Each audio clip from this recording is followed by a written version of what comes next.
What if I told you that there's a Democrat proposed bill in Ohio that could fine men $10,000 for, let's just say, spreading seed without the intent to procreate? Sounds like something out of a dystopian novel, right? Well, today we're breaking down this bizarre piece of legislation, its implications, and why it's causing such a stir. Let's get into it. Hey guys, welcome back to the channel. If you haven't already, become a subscriber to the channel. Hit that notification bell, smack that like button, because it does help us. All right. There's a new proposed bill out of Ohio that is hilarious on so many levels. Essentially, it's a troll of conservatives who think women shouldn't have the right to kill a baby in the womb. Regardless of your beliefs, the subject is still hilarious. The bill introduces a potential $10,000 fine for ejaculating without the intent to conceive. The bill establishes strict penalties for anyone who discharges genetic material without the intent to fertilize an embryo. Think about the ways that they would enforce such a law. Imagine a 1984 camera in your bedroom. Think of what a bill like this would do to the adult industry. Now, forget about the part where these Democrats are unscientific simpletons who don't know the difference between gametes and an embryo, which is also known as a conceived human being made in the image of God with his or her own self-replicating DNA. The fines for spreading seed without the intent to create a new tax deduction are as follows: $1,000 for the first offense, $5,000 for a second offense, $10,000 for any subsequent offenses. Now, I know guys, and immediately a lot of wealthy guys would make a game of it, trying to go for a trifecta in one evening if they can afford $16,000. This reminds me of years ago in my state of Pennsylvania, when they used to put up these big signs on the highway that would show you how much your fine would be for speeding this much.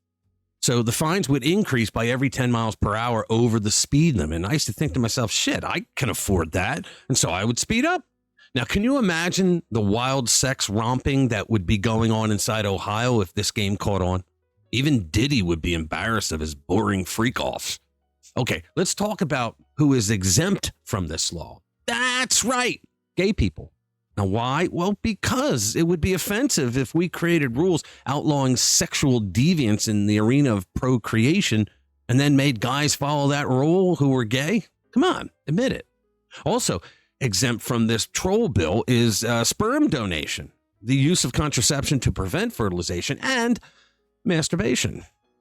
The last of which ruins every single joke the internet has made concerning this bill. All right, so think about it. If Big Brother catches you in 4K, just say, Your Honor, we were absolutely planning a kid. Oh, that? No clue where the diaper, the vibrating spatula, and the WWE midget wearing a cape came from. Must have been divine intervention. You know, it's either that or say, well, Your Honor, that was our fertility ritual gone wrong. Or just tell the judge that you were making a sperm donation. I mean, don't the feminists always refer to fathers as sperm donors? Just throw it back in their face. All right, so essentially then, the bill outlaws unprotected sex between a man and a woman who are not interested in getting pregnant, which, sorry to tell you, libnuts, but you're going to get a lot of Christians on board with this troll of a bill. It's simple. Find a partner, get married, have kids. I think the bill would affect progressive men the most, don't you? But then again, remember when those progressive female heifers with purple hair and a bone through her nose said that she was not going to have sex for the next 4 years because Trump got elected? I mean, you could hear a giant whew going throughout the United States when that happened. Personally, I considered it more of a service to the men. I mean, the fear of going out with your friends to a local pub and time went on for several hours and then not having to worry about waking up next to one of them, it's priceless.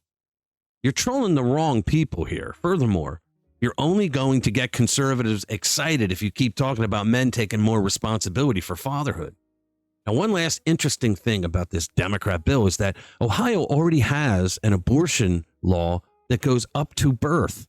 Yeah, the red state isn't as red as you'd think.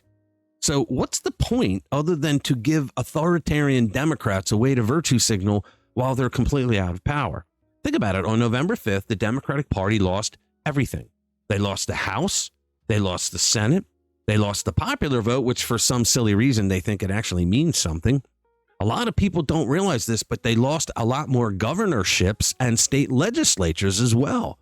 Many red states gained or maintained supermajorities in their legislature, and they don't have the Supreme Court on their side. So, to satisfy their raging authoritarian itch, I think we're about to see a flood of ridiculous bills like this one, just to keep the Democrats from going full toys in the attic, lost their marbles, licking windows on the short bus insane. All right, thanks for watching. Hit that notification bell if you want to be kept up to date with all the crazy, laughable shenanigans we're going to live through for the next 4 years. I'll see you in the next one. Spread the word. When you walk in the room, my heart skips a beat.